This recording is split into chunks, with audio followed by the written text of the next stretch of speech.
Hey guys, Frank DeSena here, Vice President of Family First Life, Gold Standard. Super excited to actually be on with you guys. Thank you Southeast for having me. Very humbled and just honored to be able to share with you what I've learned on my journey here with Family First Life. So we're going to talk today about two things: leads and schedule. Right. So in my opinion, probably the two most important things, especially in the beginning. Leads are obviously the lifeblood of our business, so I'm going to get into that first. There's no one-size-fits-all plan when it comes to leads, so I think it's super important. Obviously, we're going to learn some here today, but it's super important to make sure you get with your manager and really sit down and figure out what's going to be the perfect lead plan for you. So, a few things we're going to go over. The type of lead. So, I think in the beginning, every new agent, just to get a fast start, it's going to be Facebook, final expense, all right, and CRM leads. Why I think those both are very important. Number one, they come in fast. It's easy to find leads in your area or close to your area, whether it be an hour, 2-3 hours in that radius. And then CRM leads. Okay, CRM leads are when you're just figuring this thing out. You're going to be getting leads on Automate. You're also going to be getting some leads here and there throughout your week, depending upon budget. Right. So using the CRM is a great way to get leads quickly when you need them. Let's say if a lead order didn't come in, or if budget isn't allowing you to get some fresh leads, you could jump on the CRM. And get some leads there at a low cost, and I'll get into that. So again, Facebook final expense and CRM leads are a great start. Once you get going, I'm big on your first 100 appointments. Now that's not 100 booked appointments, that's 100 sits. Okay. After you get through your first 100 appointments, you're more confident. All right. You're more confident in front of people. You're more confident wearing your life insurance agent or broker hat. So now you could start looking into other lead sources and lead vendors. So that could be mortgage protection, that could be EverQuote, internet life leads, and there's different types of internet life leads. There's different type of mortgage protection. So that's, again, once you get past that first 100 appointments, sit back with your manager and go over a plan for that to get to that next level. But for this, I'm big on become an expert at final expense and internet life leads in the CRM, and get through that first 100 appointments. You'll make a lot of money, and then you'll be ready to get to the next step. So now the next thing is cost, right? This is, again, something you want to sit down with your manager. Everybody's situation is different when you're starting off, right? So you want to go over, and I don't like using budget. Because when you use budget, it's almost like a negative term, and it's almost like, what's the least amount I could spend? When you're looking at leads, you want to go all in, okay? Just like I never recommend a new agent tiptoeing into this business. You know, you learn how to swim by jumping the deep end, right? It's never comfortable when you're a young kid, you get in the pool, but that's how you learn, right? You don't learn to swim by putting your toe in. So don't put your toe in on leads. So the question shouldn't be, hey, this is my budget, how much can I get with this budget? The question should be, hey, how many leads do I need to be successful? And what is that going to cost me? What's that initial investment going to be? And now, once I know what it is, I have to reverse engineer and figure out how I'm going to be able to get that, okay?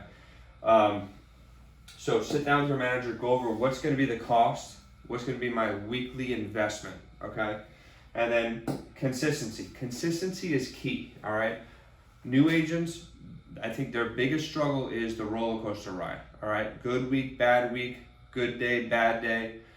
And that can create some emotional instability. You want to make sure that you're consistent with your business, okay?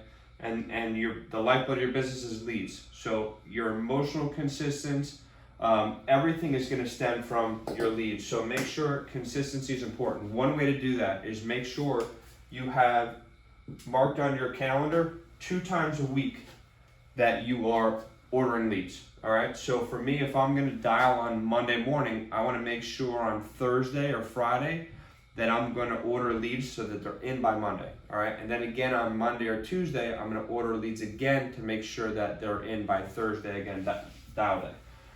Another way to do that is put them on automate, all right? So you don't have to put them all on, but I recommend at least one lead vendor, one lead source, put it on automate so that you know every week it's coming in, and that's forcing you to go to work. You're not gonna invest $500, $1,000 on leads on your business and not go to work. So in the beginning, sometimes you have to kind of psych yourself out. You have to almost trick yourself into working. So that's a great way to do it. Clarity and communication. You want to be clear on the most important part of your business. So if I'm going to order leads, I want to make sure I'm communicating and building a relationship with the lead vendors. Okay, so what I'm going to do is I'm going to reach out, email, phone, however they communicate. And the first message is I'm going to introduce myself. Hey, just getting into the business. Excited, all positive things. I'm looking at getting some leads. This is where I am. You know, where's the closest area or areas that you can produce XYZ, right? So if I'm sitting down with a full-time agent, I'm going to tell them, hey, try to get 40 fresh leads to dial on Monday, 40 fresh leads to dial again on Thursday. So that agent might say, hey, this vendor, I'm going to ask them, hey, can you get me 40 fresh leads a week? Okay. And email that. And then you go to another vendor, hey, can you get me 40 fresh leads? So now you have two different vendors that you're getting leads from. So you're not just relying on one. And I'll get to that, which is next. So that's diversity. You have to diversify with your leads, okay? Mike Hillman always talks about, or we always talk about Mike Hillman, his first business was opening a pizza shop, right? If he only had one vendor for cheese and they went on a trip to Europe for a month, he's out of business, okay? So we want to make sure that we diversify with our lead vendors, okay? That's communicating with them, building relationships with them, and that'll serve you very well. So that's basically what you need to know in the beginning on leads. Just make sure, again, you're getting with your manager, okay? This is the lifeblood of your business. You don't want to just leave this up to, you don't want to hope it's going to work out. You want to make sure that you come up with an actual lead plan. This is a good way to look at, the important things that you need to know. But again, you want to make sure that it's dialed in by getting with your manager or somebody that's producing at a level that you want to produce. Next thing I'm going to get into here is schedule, okay? So first question you're going to ask yourself is, am I coming into this full-time or part-time, okay? I just talked about dipping your toe in versus diving in. I'm not saying that part-time is dipping your toe in, okay? We all have different schedules. I came into this business part-time, okay? One mistake that I made was I came in part-time, but I didn't dive in part-time, okay? So what I recommend to everybody, if you're coming in part-time, go all in with that schedule, okay? So get with your manager. If it's 2 days a week, make sure it's an all-in 2 days a week. If it's 3 days a week, if it's 1 day, whatever it is, make sure you're going all in, because remember, you have limited time. You don't have the 6-7 days a week a full-timer does. So now, same thing with full-time. If you're going in full-time, you have to dive in, right? This business, there's no in between. There's no in the middle. You're growing or you're dying, right? You're building a business or you're failing. So make sure that if people rely on you, or you're relying on yourself, you have to go full-time, right? You have to go all in full-time or part-time. So again, when you're getting with your manager on leads, you want to make sure that you have a schedule in place. Now, what's super important is you're going to get a schedule, right? But you have to make sure that, and I'll get to that you hire yourself. I'm going to skip this one. I'm going to go to hire yourself, all right? You have to hire yourself. What that means is that if I come in if I got hired, right? If you hired me, you're my boss. When I come in, you give me a schedule. Let's say it's 9 to 5. Okay, I'm not going to show up at 11 a.m., take a 2-hour lunch, and then leave at 4. Okay, you would let me go after the first day. That wouldn't be a good first impression. So what I recommend to you is hire yourself, give yourself this schedule, okay? So and I'm gonna go over the full-time and a part-time schedule here, but it's committing to it. So hiring yourself is committing to it. Be your biggest boss, hire yourself, and keep yourself accountable, okay? That's what that means. I'll go back to goals and timeline, okay? You have to have goals and you have to have a timeline. So that's why I'm big on your first 100 appointments. That's a timeline, okay? So that could be done in 90 days, that could be done in 30 days. That all depends on you. And I recommend, and again, it's gonna be tough to do in 30 days if you're part-time, but if you're full-time, you wanna get that done as soon as you possibly can. You wanna learn this business as fast as possible, okay? So make sure when you're sitting down with your manager, you come up with goals and a timeline. And that's also gonna help with your schedule, okay? Communicate with family and friends. This is a big one, all right? So if you're married, you have a spouse, make sure you sit down with the kids, let them know, hey, listen, I'm starting a new business. This is not a job, it's not a 9 to 5, it's a business. So if you ask anybody that opens a business, they work 24/7, right? So I'm not telling you that you're never gonna be around your family, but it's just communicating and letting them know, hey, this is not a job anymore, this is a business. It's gonna take a little more of my time and commitment level.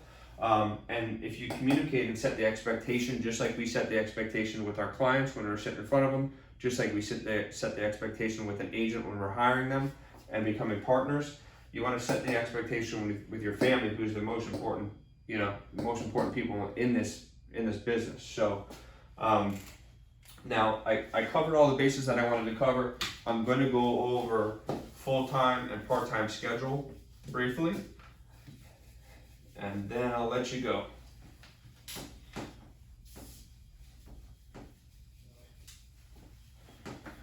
Okay, so when I talked about committing to a schedule, this is very important, okay? So I talked about hiring yourself. You want to make sure when you hire yourself, you're sticking to this schedule, okay? So we got Monday, Tuesday, Wednesday, Thursday, Friday, Saturday, Sunday. Okay, we're going down there. Sorry about that. Okay, so I'm gonna go full-time and I'll break down quickly the way a part-time works. So Monday, all right, we're in the office 7:30, all right? No later, and we're dialing by 8 a.m., okay? We're dialing to book appointments, all right? So we're running in the field, on Tuesday and Wednesday, okay? Thursday, we're back in the office, 7 a.m., okay? Remember, leads are the lifeblood. What we do with the leads is 80% of our business, which is dialing, okay? So these are the two most important days of the week. That's why we're in between 7 and 7:30 to make sure we prep and we're on the phones by 8 a.m. 8 a.m. is the magic, between 8 a.m. and 9 a.m. is the magic hour. You're missing out on $76,000 a year if you start at 9. So I highly recommend, if you're just getting going, you need every penny you can get, so start at 8 a.m., okay? So we're back in the office, like I said, on